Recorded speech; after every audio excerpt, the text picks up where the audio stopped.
So step one, having a look at your landscape for your business.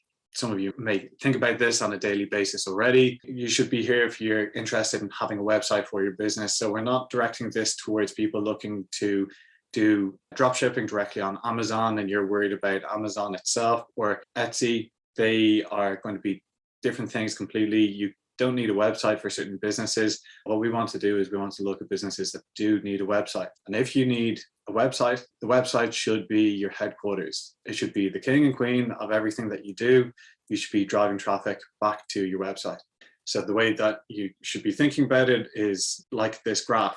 What we have here is we've got a multitude of different channels on how you could get more people onto your website and get them introduced to your business. And what we should be doing is funneling all of those from Facebook, from social media, from your newsletter, from your blog, everything back onto your website, your press releases, your print advertisements.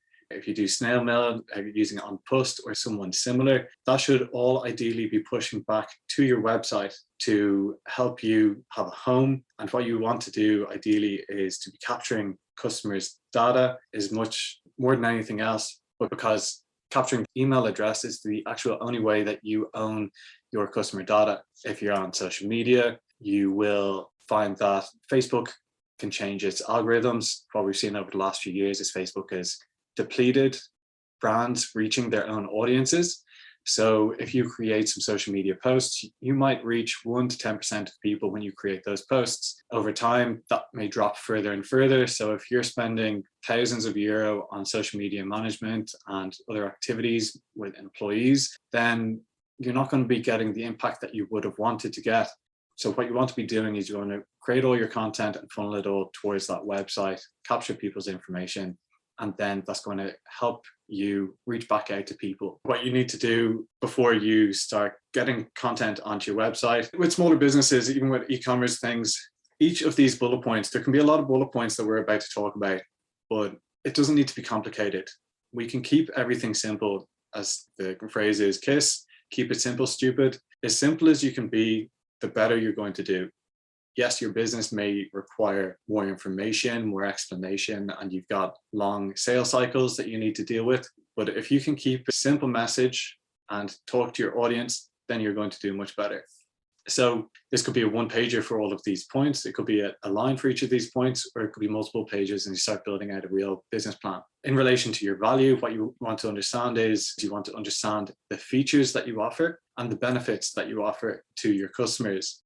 We'll have a look at a few examples throughout this presentation. If we think of a mechanic, what features are they going to offer to people and what benefits are they going to offer to people? So they can fix your car for you, but what that can actually do for you is it can save you getting to work on time, which is going to save you hundreds of euro. So emergency call out services become more important because it's very timely. What are the pain points that you're looking to solve and what tasks that your customers do? They are directly related realistically, but the main one is what are your pain points that you're looking to solve for your clients. Again, trying to figure out what's most timely, what's going to cost your customer more, and try to figure out the narrative that you want to understand your customer. What we can do to help us understand this, it looks scary at the first second, but it's quite simple when we look at it for a few more seconds. We have the square on the left-hand side, which is the company's point of view, and it's broken down into 3 sections. We want to have a look at the green section, which is game creators, which are the benefits that we are offering for our customers, the products and services that we offer our customers, and the pain relievers are what pains are we solving for those people. In this example, we're having a look at a grocery store, and we can start to understand how we want to think about how our value is created for our customers. So if we have a look, we've new mobile apps that are getting created, helping people speed up their time. You've got deliveries, you've got collections, you've got pickup. You're actually physically giving people groceries and offering discounts over time. But from the customer's point of view, you want to think about both of these and look to match them up. So when you do this, it will allow you to go back and think about your features and benefits. And so these 2 slides relate together. You do this for both your own perspective and your customer's perspective. It will help you understand what services that you may want to offer your customers, what way that you want to structure your offering, what headlines that you want to use for ads to actually communicate to those customers, it changes your tone of voice. If you realize that, okay, in 2022, people are looking for drone delivery within 5 minutes to my house rather than waiting 2 days for a large order of groceries to arrive to my house, then it will enable you to understand, I need to pivot my business, I need to change my messaging, I need to get word out about my new product and service.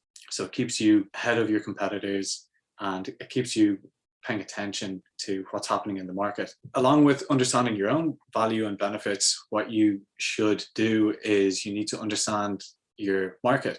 So this is going into researching your market, finding out what questions your potential customers are. This can be done before creating your own value. So if you're thinking about creating a business, but you are not 100% sure what that business should be, what you can actually do instead is start with market research and look for gaps. The first one that I'd usually recommend is Neil Patel's Uber Suggest. He is an SEO expert in digital marketing, and he's someone that we would lean on a continuous basis because he provides really good free information, educating customers, people in general about digital marketing, and the value that you get from his tool is amazing. So what you can do is you can put in any website, any service, and you can get back what the monthly search volume is for different businesses. So if we look at the mechanic, we can see the results saying there were 1,000 people in the last 30 days looked for a mechanic in Dublin, whilst 400 people looked for mechanic in Cork, and it will show you the estimated cost to get those people onto your website as well using Google Ads. What that can do is if you are based in one county, maybe you can figure out another county that you want to offer your services to, or a different country that you want to offer your services to. You can see what has lower competition, and that fuels you positioning your business going forward or testing different markets out. You can also get different things like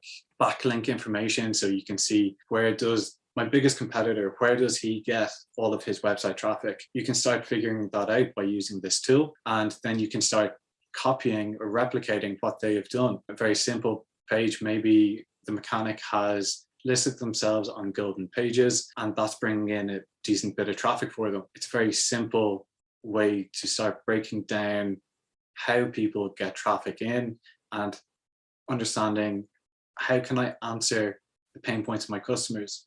So one of the results in this tool is it shows you potential questions that people are asking, and that allows you to understand what content that you want to create for your business, for your website, which allows you to understand the architecture behind your website. Neil Patel is the first lowest cost. SEMrush is the higher costing one. It's more powerful. That is for medium and larger enterprises because it does go into a few €100 per month, while Neil Patel's is, I think, €30 per month to use that tool. FatRank is a Chrome extension which allows you to quickly check word by word where you rank for different phrases. If you download the FatRank Chrome extension for free, it will allow you to go onto your website and say we go onto our website and we look for Mechanic Dublin. We can see where our website ranks for Mechanic Dublin. That may be on page 10 of Google, or it could show us that we're just on page 2 of Google, and if we put a little more effort into that, then we're going to start getting far more organic clicks onto the website. Understanding all of these things are going to let you understand, well, I'm targeting a different county or a different location, and there's no one searching for my services there, or there's too much competition. And you can really dive into understanding what you need to do for your business. The customer lifetime value, this is standard phrase that you may see come up again, or your LTV, your lifetime value of a customer. This is, if on average, how much are you going to generate in revenue from customers? The simplest way that we can break this down is by having a look at the average euro amount for a purchase, multiplying that by the average quantity of purchases per year, and multiplying that by the average lifetime value of a customer that we are going to have. The example here is car mechanic. So if we say on average, I'm going to send my car in to get a service for €150. I'm going to do that on average 1 time per year. And there's only one person in my household. On average, the mechanic can see through historic data, they would estimate that their customers are going to stick with them for 10 years. So you could say I know my average cost or my average revenue that I'm going to generate for that customer is going to be €1,500. You work backwards by having a look at your costs, which we'll keep simple and say it's €500 for your cost. That would be labor, your rent, any business expense that you have. So you, on a simple way, understand that you're going to make €1,000 over the lifetime of that customer. Of course, there are many different factors you need to be careful about with this, because it could take 10 years to get that €1,000 back. What point is your break-even point? What is your risk associated to it? What if things don't go right for the customer? What are the kickbacks going to be for you there as well? But from a very simple place, what you want to do is this math to help you understand what the overall value is that you're going to create for each customer. Thinking about picking the right platform for your business, one thing that you need to think about is customers don't usually care about how you get them to that destination. They just want you to get them to the destination. From our side, what can happen sometimes is we get very technical and we say, we're going to put you on WordPress because X, Y, Z. But a customer is thinking, I want to hire someone who is less likely to fail at this job, who has experience in doing this job, and they're going to get me to my end destination. You could cut it 6 different ways, I don't mind, but I want to get to that end destination. So don't worry as much about the technology. The main technologies that you could use for your website, the main platforms, are WordPress, Shopify, and Wix. They're the lowest costing ones. They're for small, medium businesses. You can still use them for larger businesses. 1 or 2 pros and cons of these are WordPress is not owned by any company. It is a decentralized service, which is why we usually offer WordPress websites to our clients, because you're able to come and go. There are tens of thousands of plugins or feature add-ons that you can include onto the WordPress websites. Every website these days has many really nice templates, and there are many different features that all of these websites provide to you. So you can use WordPress, absolutely fine. You could use Shopify. Shopify is simplified. So that is a really good way. If you want to launch a few businesses and test it out, then that's a great way to do it. If you're a small business and you're worried about time and you want to do it yourself, again, that's a great way to do it. Wix, same thing there. The problem with Wix and Shopify is if you run an e-commerce shop, that you need to be careful of the percentage transaction fees that are going to occur. So when you're talking about scaling a business and giving away 5% between Shopify and PayPal, then it becomes a very big issue for businesses, and they look to cut costs. So over time, what happens is people start on Shopify, then they move or migrate over to WordPress, because WordPress is more scalable and it has a wider range of website developers, while things like Magento and HubSpot and custom HTML, you need to pay more money for the developers and there's more costs associated to it. HubSpot can be a great one. That is a recommendation for larger businesses. Shopify is your simplified low-costing one, but HubSpot is your simplified business website that can be provided for larger businesses. It will integrate everything for you in a much simpler way, but you will be paying thousands of euro per month to do it correctly. So the price points that you're dealing with between HubSpot, Magento, and custom HTML is going to be significant.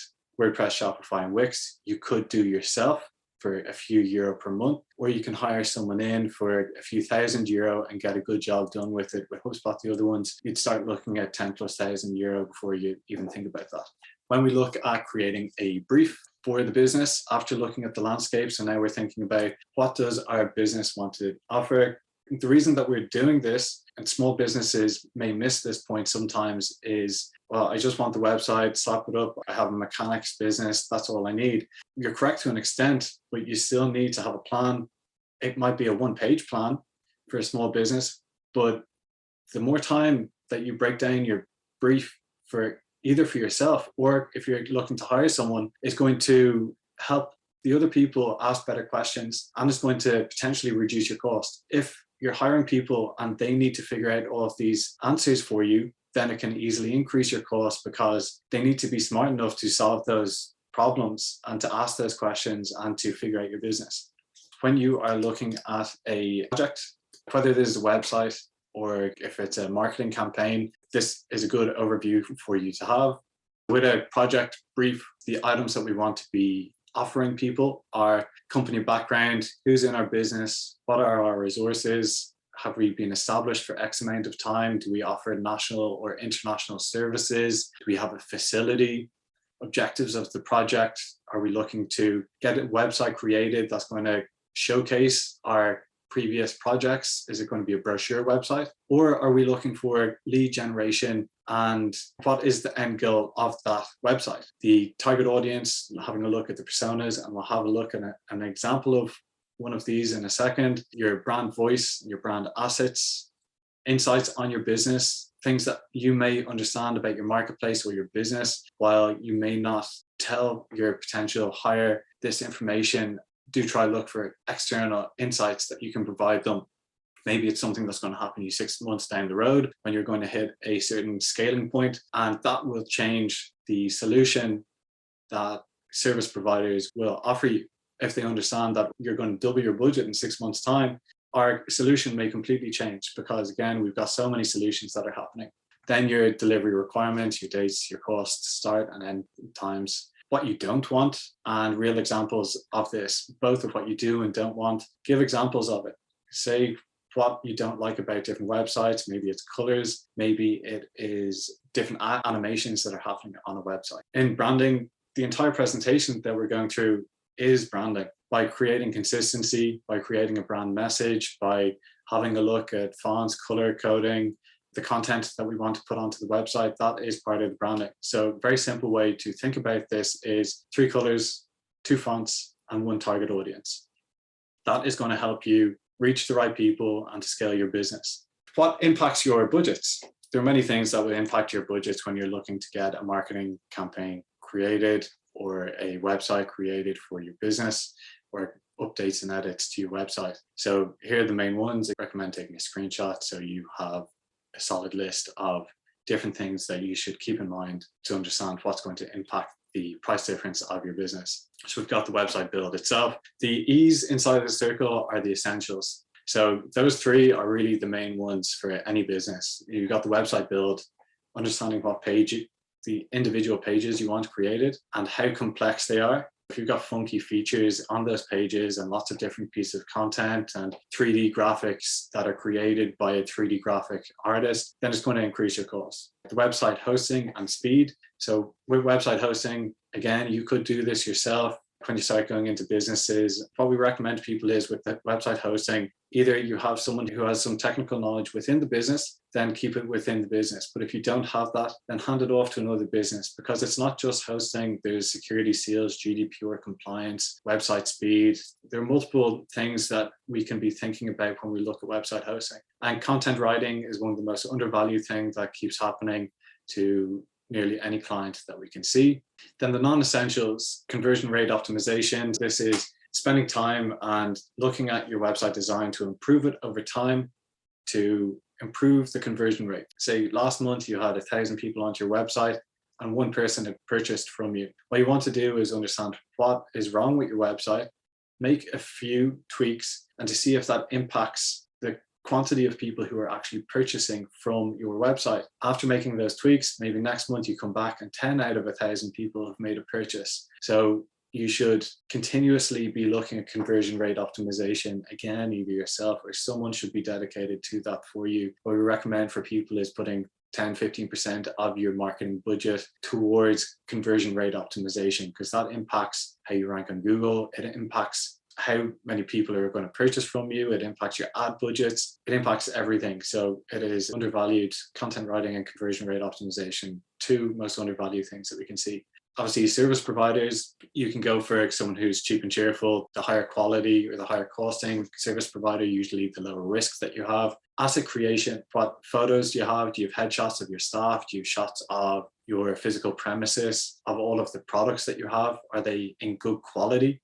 Do you have animation or videos explaining your services? Or do you have other materials that are going to help you? If you have that already put together, you can include that in your brief for someone who you're looking to set up your website. Then booking tools, multi-vendors. So if you wanted to have a marketplace like Amazon or eBay, it starts becoming far more complicated technically, and it really impacts your budget. Again, everything has its own use case, but when you're starting off with a website, you want to think of a brochure website and then start building out from there. Services, so SEO, these are many different services. It goes back to different ways that you can get people onto your website, which we looked at in the first slide, where we had all of the areas pushing towards the website. So you've got social media, email management, and so on. What we want to do within the brief is to spend time on the goal identification. When we do this as an exercise, it can be one page. To do this, it can turn into a 10-page document. It depends on your business.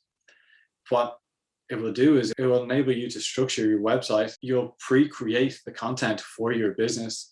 It'll point out all of the features and benefits and pain points for your customers. So then you understand what way you want to add content to your website. It has a really good knock-on effect. It allows you to think about what marketing plan that you want to do outside of your website, what methods that you want, what channels that you want to use. Maybe it's print media, maybe it is a snail mail to specific addresses. So the first thing is customer personas. Who is your ideal customer? What is their age, their pain points, and so on? We've already covered quite a lot of that. The second thing you want to have a look at is what action points you want those people to take. What do you want them to do on your website? And we'll have a look at examples of this in a second. If you're a brochure website, are you just looking to promote previous jobs and you're physically handing people business cards, or you've got a van and you want people to call you? Or do you want people to purchase or to generate leads for your website? So really think about those things. Again, can just be a few lines. Competitor analysis, use that Neil Patel Uber Suggests tool, or even go to Google and search car mechanic and look for the different competitors that rank on the first page of Google. Have a look at what pages they have live on their website. That allows you to understand what your competitors are doing and what customers expect from you.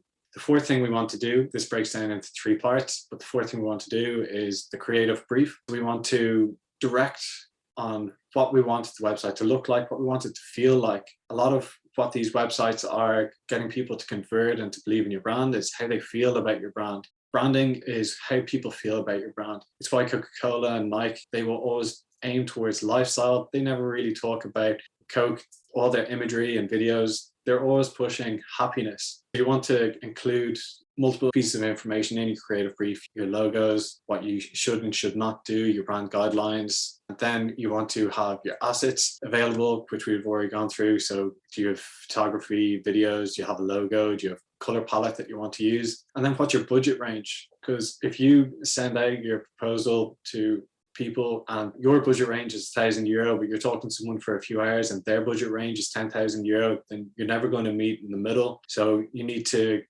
speed up how you deal with service providers by understanding what your budget range is. Customer persona here is a quick example of what a customer persona would actually look like. You want to break down profile, what they do on a daily basis, what they're interested in. When you target ads or write content, you can target people specifically that would resonate with the content, should resonate with the imagery, your pain points. They should all resonate with that persona. If you're lucky enough to have one persona, it's far easier to do that. If you don't have one persona, can you pivot your business to make your business less broad and narrow it down to one persona? Back onto branding.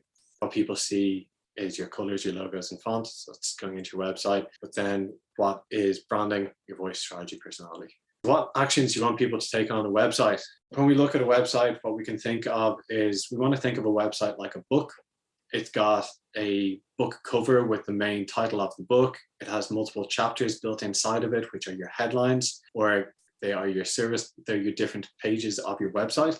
When you're looking at actions for your website, you really want to focus on one action. Don't be asking people to do 4 different things, because it confuses people and it overloads people with too much choice. If we offer people one primary goal, then it really lets them know what you want them to click. You can have secondary goals, but try always make sure that you know what the primary action is that you want people to take. Of course, if you bring people onto your homepage, you need to offer your different services so they can get themselves onto the right page, and then to have the call to action. For low costing products, we've got €50 per sale.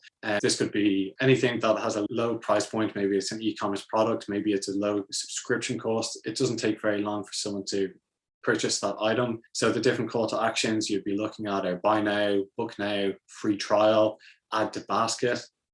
When you're starting to look at 500 to €1,000 products, you're looking at learn more, offering people more information about what is included. There's a bit more consideration for it, and they may drop an email over to you, but they don't need to speak to your employees. While when you start getting up to a €2,000+ price ticket, people want to talk to the team. They want to talk to the experts. They want to understand your service or product offering, and there's far more consideration for it. We'll have a look at some examples now to understand that with call to action. New Image is a hair salon. Their sales cycle is usually minutes to days long. What we can see on the website over at the right hand side here is they have one clear call to action, which is book online. Someone may find them, instantly see the quality of their website and believe in the credibility of that service, so they're going to sign up. The secondary goal, which is when you scroll further down the page, all that information is going to explain the different features, benefits business offers, and that's where they're going to build their credibility and authority. TrekSoft is a SaaS business. It's a software that offers activity businesses a way for them to have bookings. So if you wanted to go on a day tour, then you could use TrekSoft to power your business, which would allow your customers to buy online, and TrekSoft would make money through transaction fees. Their sales cycle would be in the months rather than in days, so there's far more consideration. If you go onto the TrekSoft website, you'll find there's a huge amount of information on products. They've got case studies, webinars, downloadables, a blog. There's so much information in there. You can talk to a sales team and you can get yourself set up on a trial. But their main goal is to get a demo with people. They should understand the percentage of people who they get onto a demo and that they can close. And that allows them to then understand how much money they can put into marketing, because they can see how much profit they're going to make off each individual customer on average.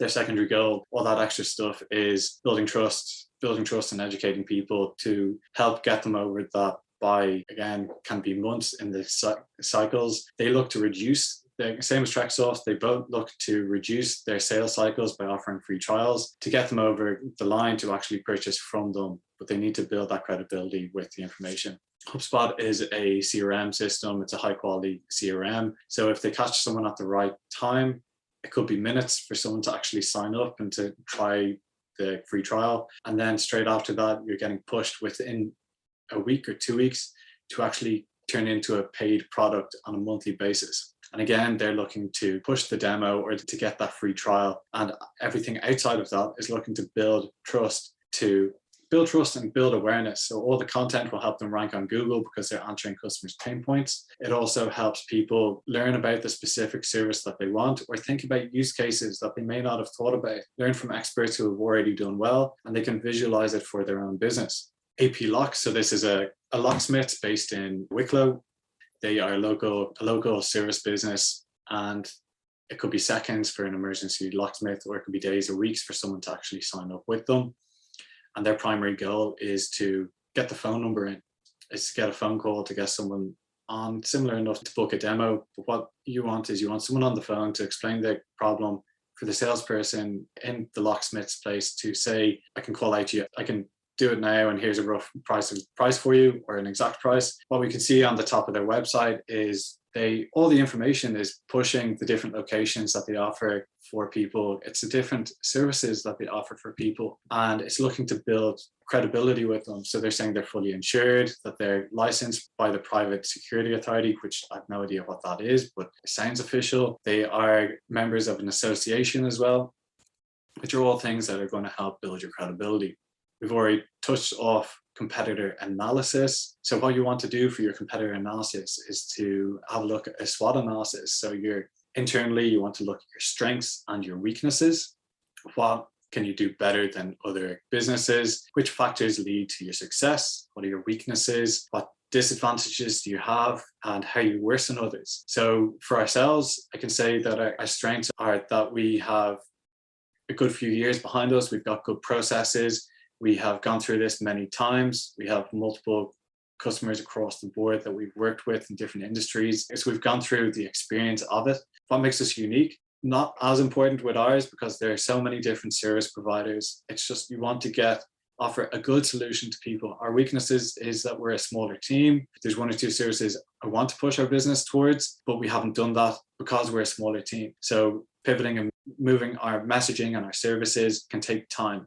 Opportunities and threats. So these are external factors that you want to think about. They're not what's happening within your business. It's not an employee trying to quit or your computer's breaking. It is what's happening outside of your business. What are new technologies coming in? So we were talking about WordPress and HubSpot.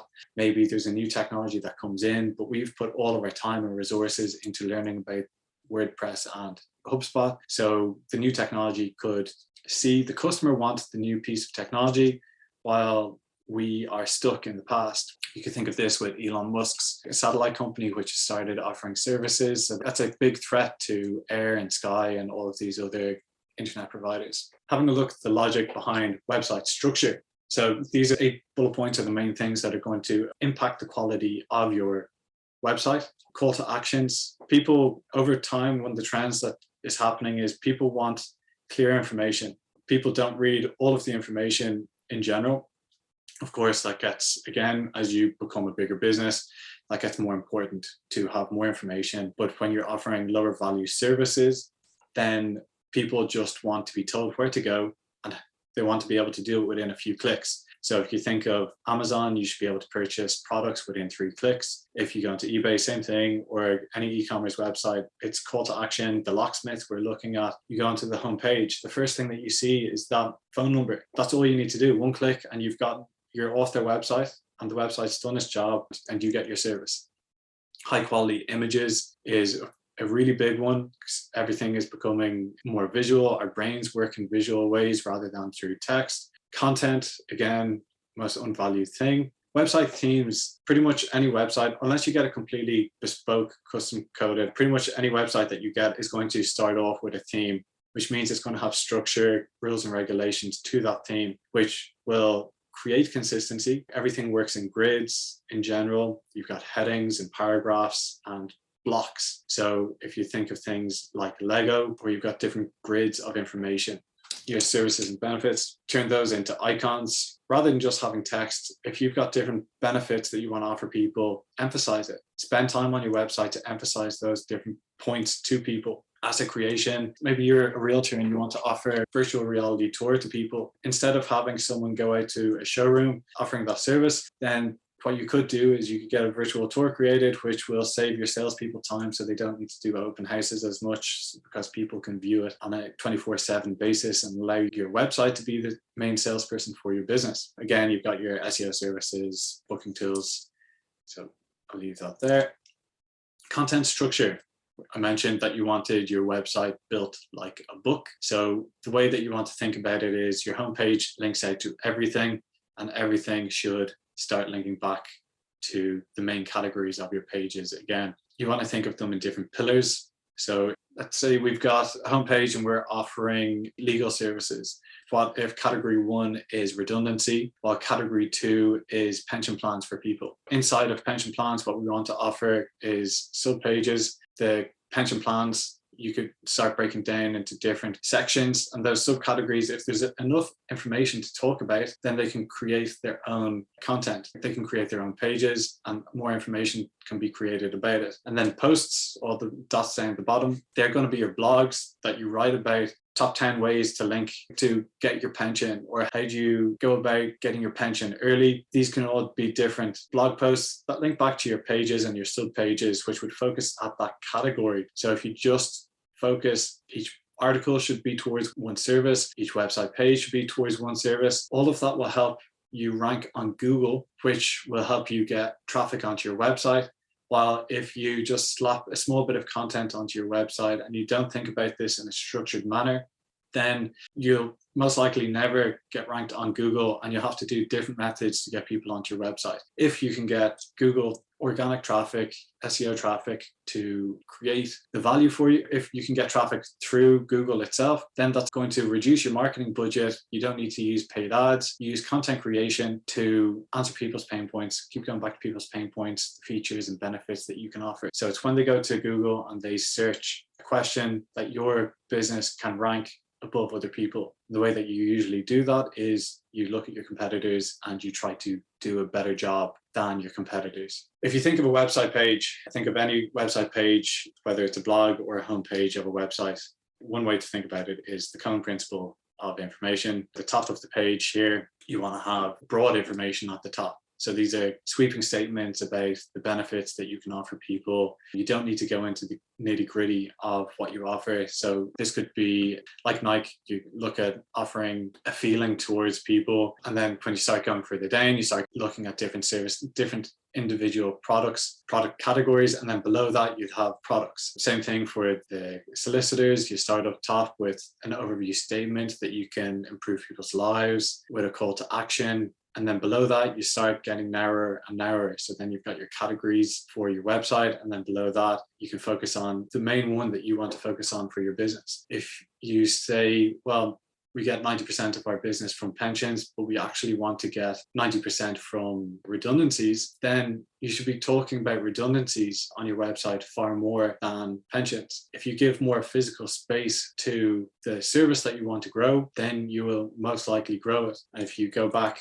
to the content that you want to create, spend more time at the profitable services for your business. And that is going to be what helps you to grow your business. Cut out the ones that don't make you profits. If we provide enough value, then we are able to gain more from those clients and build a better relationship with them. The longer you wait before making any ask, the bigger the ask can be. So the AIDA model, this is think about the funnel. Think about the first time that people meet you. So I've never talked to someone. So what we want to get off them is attention. These are complete brand new cold prospects we've never seen before. They're wondering, what is it? So these are questions that you're even looking to answer. Again, it's doing two things for you here. It's letting you know what content that you should write for your website. It's letting you know what blogs that you want to write and what pain points that you want to address for people that you want to sell to. So the first thing that people want to do before they know who you are is you need to get attention. You need to have broader statements and lower hanging fruit of value that you can offer people. Then they understand who you are. They're interested in your services. And then after they're interested in it and they believe in you, then they have desire to potentially purchase from you over time. And then action, they are looking to purchase at that time. So that's two ways to think of it: the common principle for information and the AIDA model. And they're always funneling down from really broad to very narrow content. With content creation, is again just an emphasis note to say that content will take longer than you think to get created. It impacts how you rank on Google and how you're going to assign marketing budget. So content should really get a higher thought process or percentage of your marketing budget to help the longevity of your business for your website to match the goals of your business. And whether you hire someone or you do it internally, it will require your time. The first thing that I'd recommend is going back to that brief and to create content that relates to the brief. Because if you don't do it, what you'll find is you'll hire someone and you will end up struggling to answer their questions, and you'll need to go back and write the content for them anyway. So if you do the content and the brief at the start, you'll save yourself a lot of time. You want to measure twice and cut once. Thinking about speed for your website in general, the majority of people going onto your website are only going to see above the fold information. It's the first thing that they see when they land on your home screen. That's why that is so important for your website. This is your hero image for your website. 100% of people are going to see that. Well, if you've got pages hidden with some nice information, the majority of people are never going to read it. And what will help get people onto further pages is improving the website speed. So just always keep in mind a tool that you can use to test this. It's called GT Metrics, and that will allow you to go in and to test the website speed. The analytics for your business is very important. We're not going to go into it today, but you should be able to go and use Google Analytics. Again, it's a free tool for you to use, and that is going to help you understand what happened in the past, what's improving on our website. We've made X, Y, and Z changes over the last 2 months, and that's impacted our business to grow by 30% over the last 2 months. Then the actual website design, we've already touched off the hero content, so I'll skip off this, but the hero content, what you see above the fold, you need to offer authority, offer an overview of what you offer to your customers, keep it simple.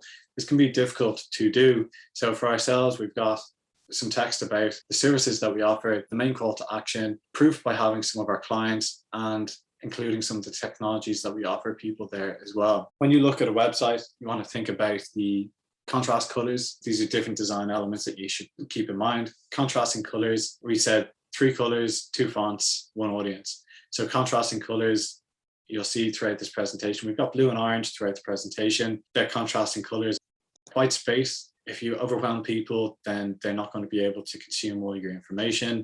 Everything is in grid formats.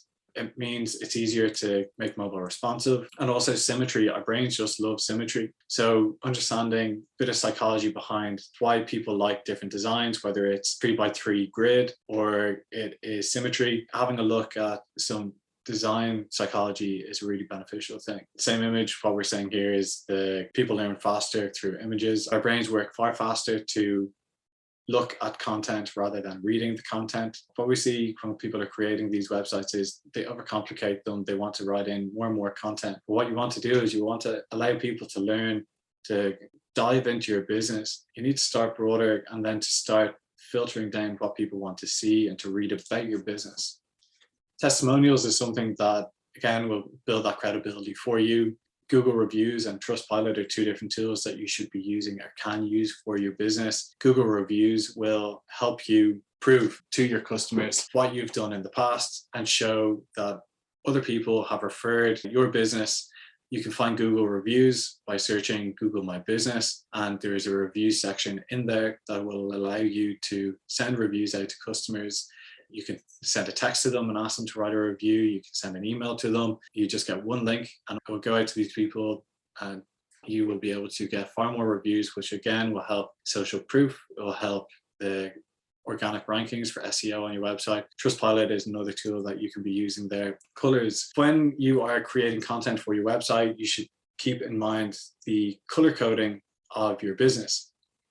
There's psychology behind colors, and it's quite important. What we can see here in front of us is lots of examples of different businesses and lots of different color codes. For ourselves, we use blue, and we do this because we look to build trust with people. You see up the top right, we've got NBC, Google, Microsoft, eBay. They're all looking to be diverse. They're all offering a wide range of emotions to people. But what we can always find is different brands use different colors for different reasons. Think mobile first. 93% of people who go online are doing so throughout the year on mobile phones. If you go into your analytics, I'm guessing more than 60% of your traffic comes from mobile for most businesses. So if you're not designing your website first for mobiles, then you are not targeting the main people who are going onto your website. It is very important to look at mobile and then to think about desktop. What we find with many clients is they will go onto their mobile phone, they'll learn about your business, and then they'll go onto a desktop for a follow-up, and that's when they're going to be doing their deep dive onto your business. Picking your right design tools, 2 notable ones are promo.com. Promo.com is a paid video editing tool. It is one that will allow you to edit videos for ads, which makes it very simple for you. Canva.com is a low-costing, easy-to-use photo editor, which is perfect for social media. Sketch.com is a great mock-up builder for websites. If you wanted to create a mock-up and you wanted to create wireframes and a mock-up for you rather than using pieces of paper and going back and forth with people, sketch.com would be a great place to go. The Adobe suite of products is also amazing. It has a monthly subscription from €30. I think it goes up to 100 or 200 euro if you want everything included, if you want to edit videos and photography. But that is a professional suite of services that you should be looking into. Certificates and awards for any business, again, look to build that credibility. So you want to tell people, are you offering a guarantee to them? Have you won any awards in the past? Are you part of any association? Do you have any certificates that you have? So if you're hiring a security firm, then you may want different employees to have different security certs. And here's just a few examples of what will help. Again, having these on your homepage or your main service pages and making it more visible for people is quite important. Here's an example of a landing page, the before and after of that landing page. We have the left-hand side, which is before, where you've got an image and some standardized text.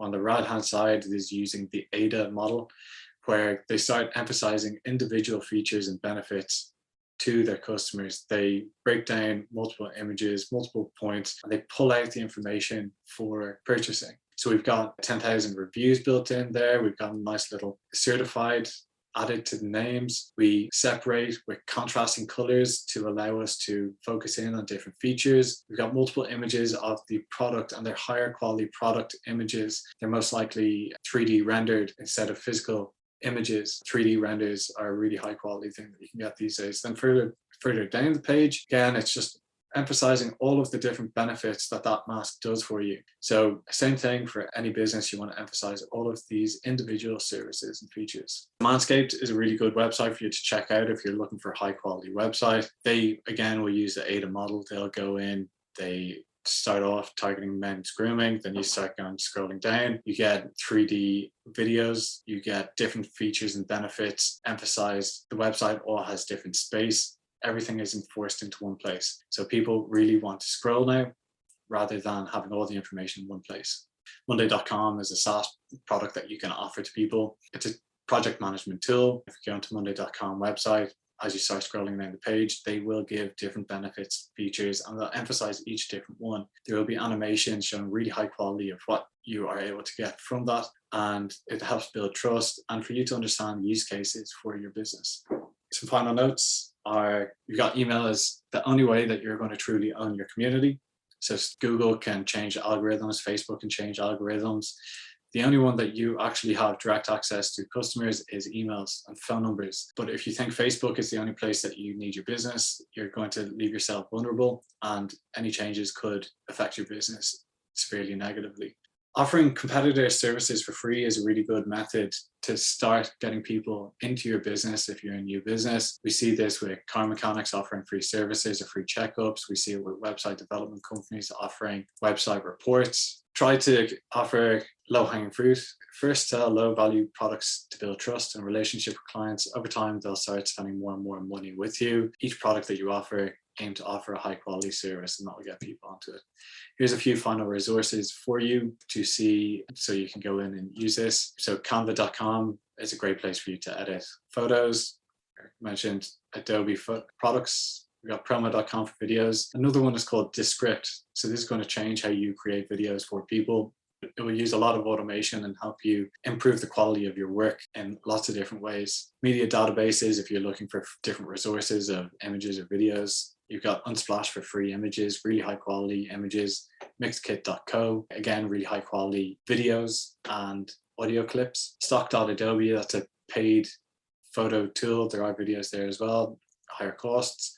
And photo editor, copyright resources for you as well. So if you're doing large scale marketing plans or marketing campaigns. We use elements.envato.com, which is great for templates, for photos, videos, graphics, lots of different things. I'd just like to take time to thank you for watching this webinar, spending the time. My name's been John.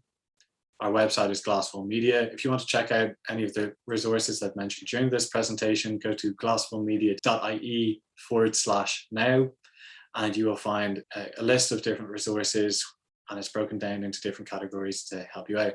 Thanks and have a good day.